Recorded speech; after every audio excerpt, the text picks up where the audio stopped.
E aí, por fim, como é que a gente trata a infecção do HIV, né? Então, só para a gente ver onde que vão entrar os nossos medicamentos, eu trouxe aqui um ciclo de replicação viral, né? Então, a gente já falou da entrada, né? O vírus se liga ao receptor CD4 e ao correceptor CCR5 para poder entrar na célula, né? Então, a gente pode bloquear os diversos fatos, a gente pode bloquear a entrada, essa fusão da membrana celular com a membrana viral, ela também, esse processo de fusão também pode ser inibido, né, por medicamentos. O vírus RNA entra na célula, a enzima transcriptase reversa do vírus vai transcrever esse vírus em DNA, esse DNA cópia viral, ele vai ser integrado por uma enzima do vírus também, que é uma enzima chamada integrase, vai ser integrado no genoma do CD4, do hospedeiro, e essa célula infectada, ela pode evoluir para um linfócito T4 de memória, ou pode virar uma célula efetora, né? Ou imediatamente virar uma célula efetora ativada, que vai produzir novas partículas virais, ou uma célula que vai ficar latente, e depois de semanas, meses ou anos, ela vai ser ativada e, de novo, produzir vírus, tá? Então, esse processo aqui de transcrição pode sofrer intervenção terapêutica. Esse vírus transcrito, ele é levado ao citoplasma e, na hora que esse vírus, com toda a tradução de proteínas e tal, ele é expulso da célula por um processo de brotamento, as proteínas virais, elas estão na forma de uma poliproteína precursora, tá? E aqui, depois da liberação, as proteases do vírus vão clivar essa poliproteína e esse vírus, então, vai ser um vírus maduro para infectar outras células. Todos esses processos aqui, essas etapas da replicação viral são passíveis de intervenção. Então, a gente tem, deixa eu ver se, a gente tem aqui, eu vou colocar só os medicamentos que a gente usa hoje, né, que tem uma série de coisas aí em pesquisa, ou que a gente não usa, né. Então, tem os inibidores análogos de nucleosídeos, que vão, aqui na transcrição reversa, vão inibir, em vez de pegar um nucleosídeo aqui do citoplasma para fazer o DNA, ele pega um tenofovir, e aí a cadeia é interrompida, né, ou a lamivudina, a bacavizidovudina, a gente usa hoje basicamente tenofovir e lamivudina mais, tá, são dois inibidores análogos de nucleosídeo. A gente pode usar também, inibir a transcriptase reversa com inibidores não análogos, são moléculas que se ligam à transcriptase, deformam ela, e ela não consegue pegar os nucleosídeos para fazer o DNA, tá? Então, o efavirenz é um medicamento que a gente ainda usa bastante. Depois, na integração, os inibidores de integrase, dolutegravir e raltegravir, inibem a integração do DNA viral aqui no hospedeiro. E, por fim, os inibidores da protease, hoje a gente usa o darunavir e o atazanavir, impedindo aquela clivagem da poliproteína precursora e fazendo com que a partícula viral não seja infectante, tá? Então, são várias fases da replicação que podem ser inibidas por medicamentos.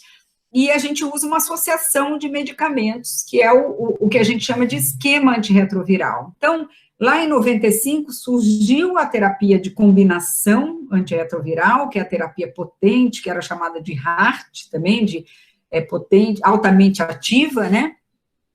E a gente vê aqui a comparação de vários estudos com vários esquemas antirretrovirais, de 95 até 2010. Esse gráfico aqui precisa ser atualizado, né? A gente tem outros estudos clínicos mais recentes, mas a gente vê que lá no comecinho, o super esquema que a gente tinha, que era com indinavir, uma combinação com inibidor de protease, né, indinavir ou ritonavir, apenas 40% dos indivíduos ficavam com carga viral indetectável depois de um ano de tratamento. Quer dizer, a gente conseguia tratar menos da metade dos indivíduos, né, por um ano, né, e depois isso ia piorando ao decorrer com a evolução.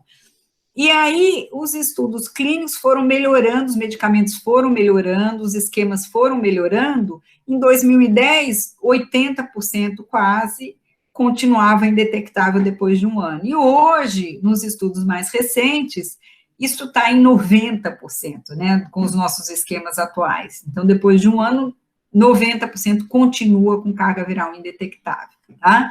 Então, quanto mais tempo de segmento, cai um pouco a eficácia, porque os indivíduos também, os esquemas aqui, a tolerância era muito determinante da má adesão, então os indivíduos paravam de tomar remédio, né, e também o vírus começava a emergir resistência ao medicamento. Os medicamentos que a gente usa hoje, são medicamentos muito resistentes à resistência, né, à emergência de resistência. Então, eles são mais duradouros também, né. Quanto maior a carga viral no começo do tratamento, menor a eficácia.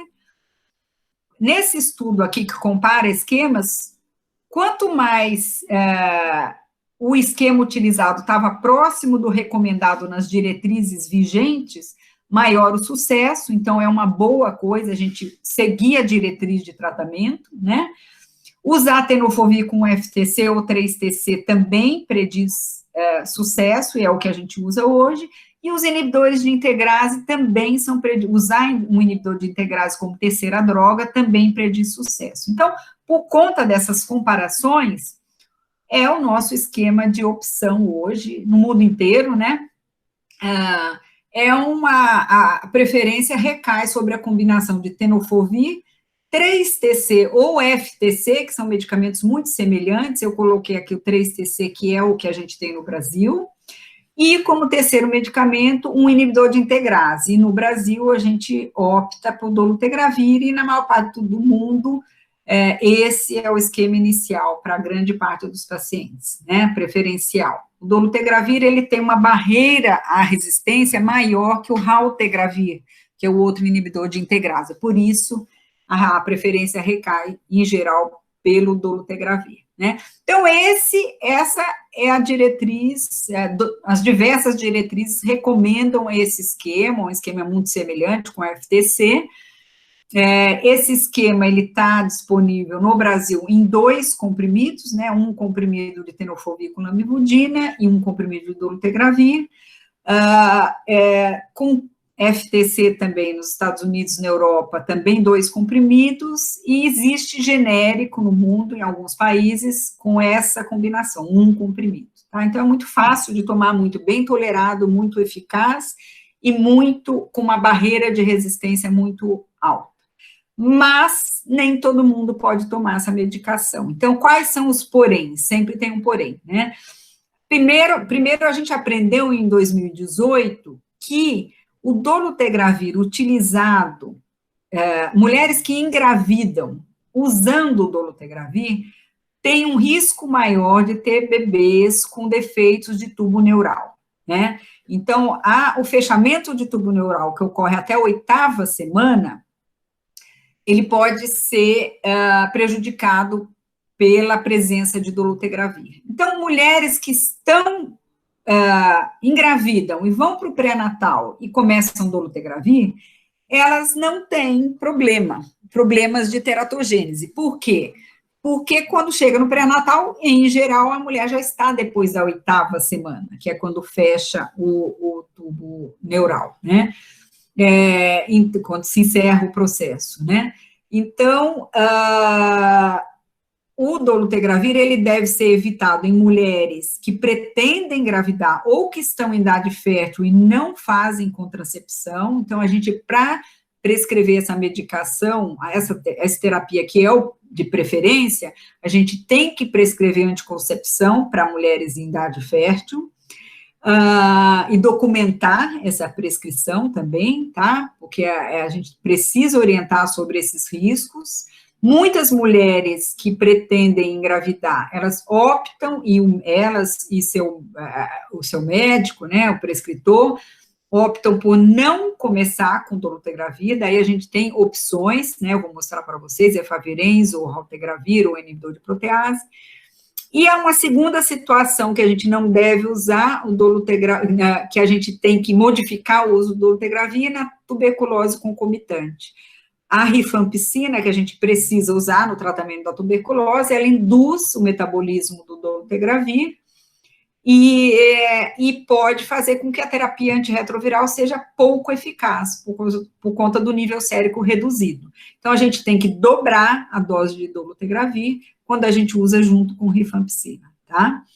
Além disso, para indivíduos que têm vírus resistentes, por algum motivo, usaram terapêuticas, tratamentos não ideais no passado, já tiveram falha, tiveram uma adesão, aí esse esquema também não é o esquema de eleição, mas aí, em geral, a gente introduz aí no esquema um inibidor de protease, tá? Mas aí já é um capítulo para o especialista em HIV, tá? Terapias de resgate, né? Então, eu falei para vocês, tem um tratamento muito fácil, está muito fácil tratar, porém, a gente tem que lembrar que o paciente que está lá na diretriz, nos guidelines, ele nem sempre é o paciente da vida real. Então, a paciente pode estar grávida, ou planejando gravidez, o paciente pode ter resistência, pode ser um doente grave, que você pode não poder dar algum medicamento, por exemplo, o tenofovir não pode ser dado para quem tem doença renal ou insuficiência renal.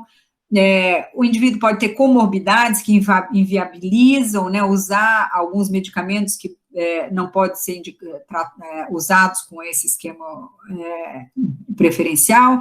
Então, existem situações que o melhor esquema não é o esquema preferencial de regra, em sim um esquema alternativo. E nessas situações a gente tem que discutir caso a caso e optar por um esquema alternativo caso a caso, né? Então, aqui eu trouxe só para vocês verem, né, tem a última recomendação em mulheres, então ela prevê várias situações, a mulher que pretende engravidar, a mulher que tem contracepção, a mulher que está tomando remédio e não tem resistência, tem várias situações, e para cada uma delas é recomendado um esquema que não necessariamente é esse esquema preferencial, né?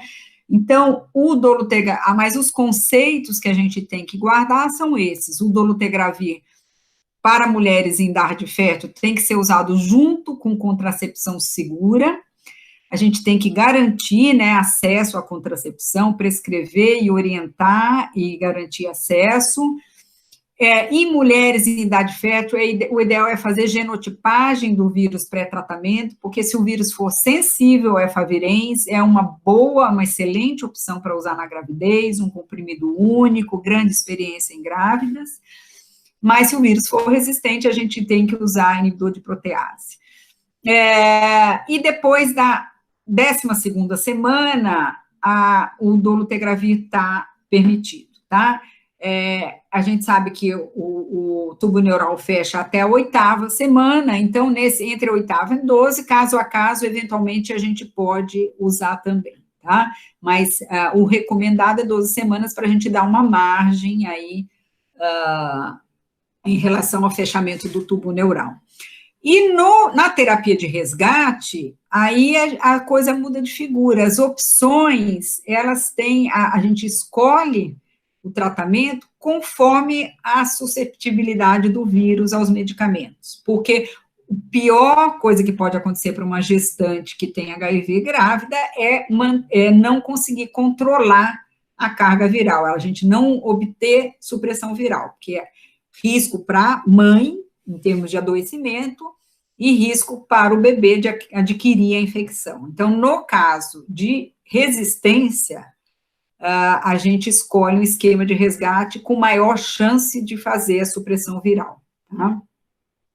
E na tuberculose, como eu falei para vocês, a gente pode usar o efavirenz se a gente souber que aquele vírus é sensível ao efavirenz, se a gente tiver uma genotipagem, e se não tiver, a gente vai usar o dolutegravir em dose dobrada para superar aquele problema do aumento do metabolismo promovido pela rifampicina, né? Então, na tuberculose, a gente tem várias situações também. Para quando a gente vai começar a tratar o HIV e o vírus do paciente é um HIV multissensível, ou sensível ao efavirenz, a primeira opção é um esquema com efavirenz. No caso de tratamento inicial, mas com resistência a efavirenz, né, por que a gente destaca só o efavirenz aqui? Porque é a única resistência transmitida relevante, tá? A gente, em alguns lugares, em algumas cidades brasileiras, a gente tem até mais de 10% de resistência transmitida a efavirenz, ou seja, o indivíduo adquire uma infecção com um vírus que já é resistente a efavirenz, tá? Isso não existe para os outros medicamentos, essa preocupação. Mas a gente tem que, então, saber se esse vírus, se esse indivíduo está naqueles 10, 15% que tem resistência. Se tiver resistência transmitida, aí a gente vai dar dolutegravir com a dose dobrada, tá? Por que a gente prefere a efavirenz aqui? Mais experiência.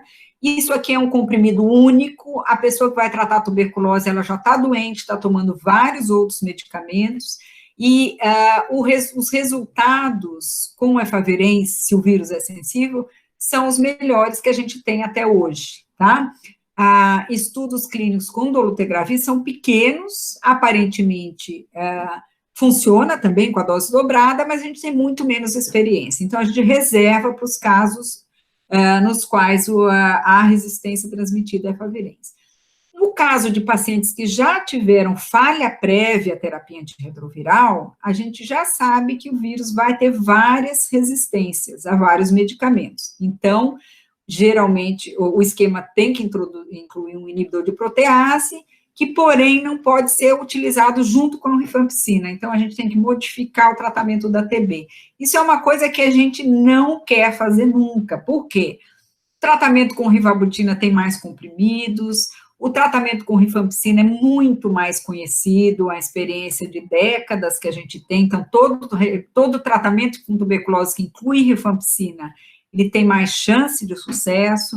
Então, não é o que a gente gosta de fazer isso aqui, mas se houver resistência, a gente tem que usar inibidor de protease e a gente vai ter que modificar o tratamento de TB. E esse capítulo também é um capítulo para especialista em tuberculose e em HIV, tá? Esse paciente é muito difícil, tá?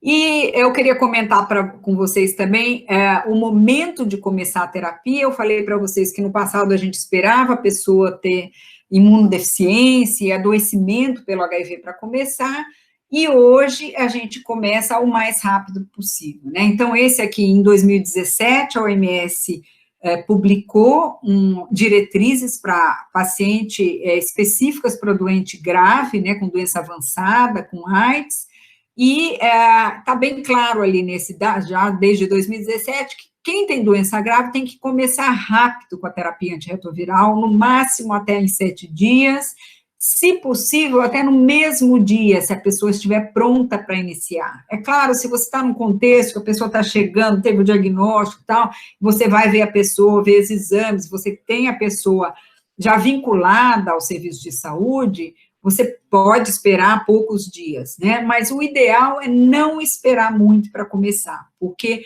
quanto mais a gente espera, maior o risco de adoecer de doença oportunista e morrer de AIDS, tá?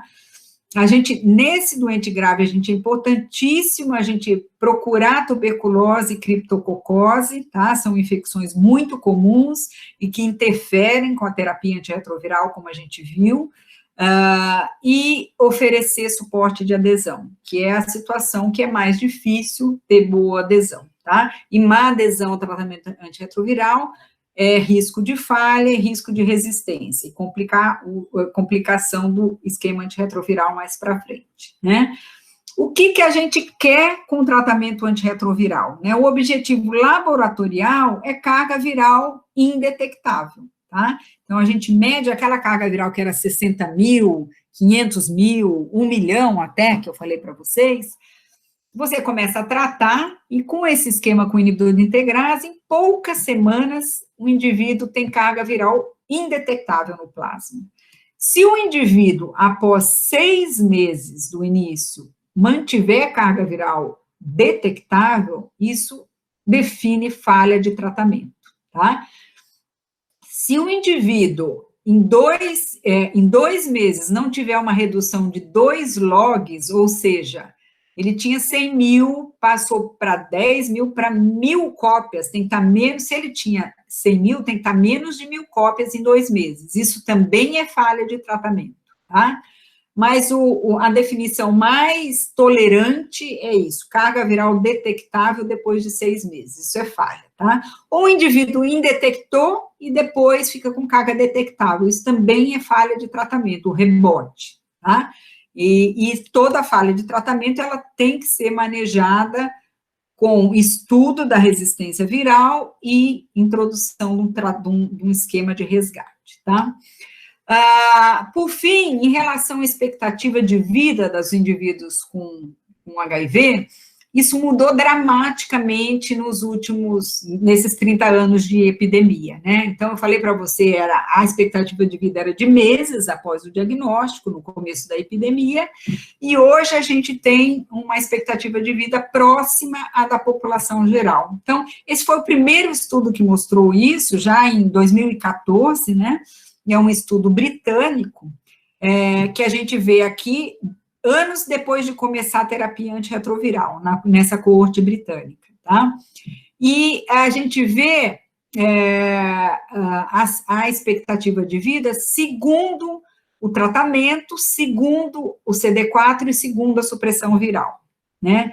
Então, a gente vê aqui, esse gráfico aqui em homens e esse em mulheres. Então, a gente vê aqui que o indivíduo, depois de 5 anos de tratamento, ele está com CD4 menor que 200, tá?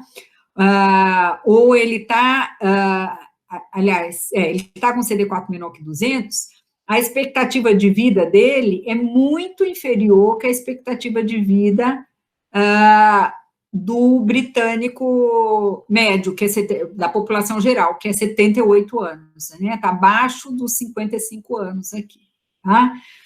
Se o indivíduo, isso independe da carga viral dele. Agora, se ele tiver CD4 menor que 200, mais carga viral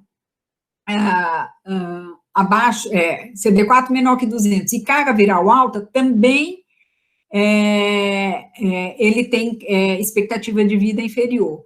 No entanto, se o indivíduo, aqui a gente pega a linha de cima, tá? O indivíduo tiver carga viral indetectável e CD4 acima de 350, a expectativa de vida dele é muito parecida, nesse estudo foi inclusive superior à do indivíduo da população geral, tá? Do grupo de indivíduos da população geral, tá?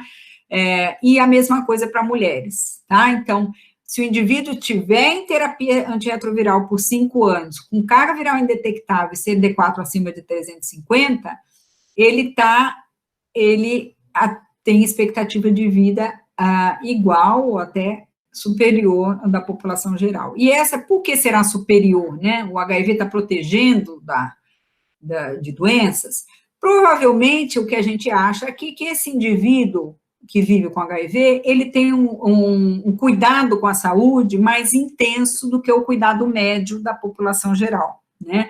Então, vai ao médico, a gente faz diagnóstico precoce de diabetes, de dislipidemia, doença cardiovascular, e isso aí pode levar, então, a essa expectativa de vida mais alta.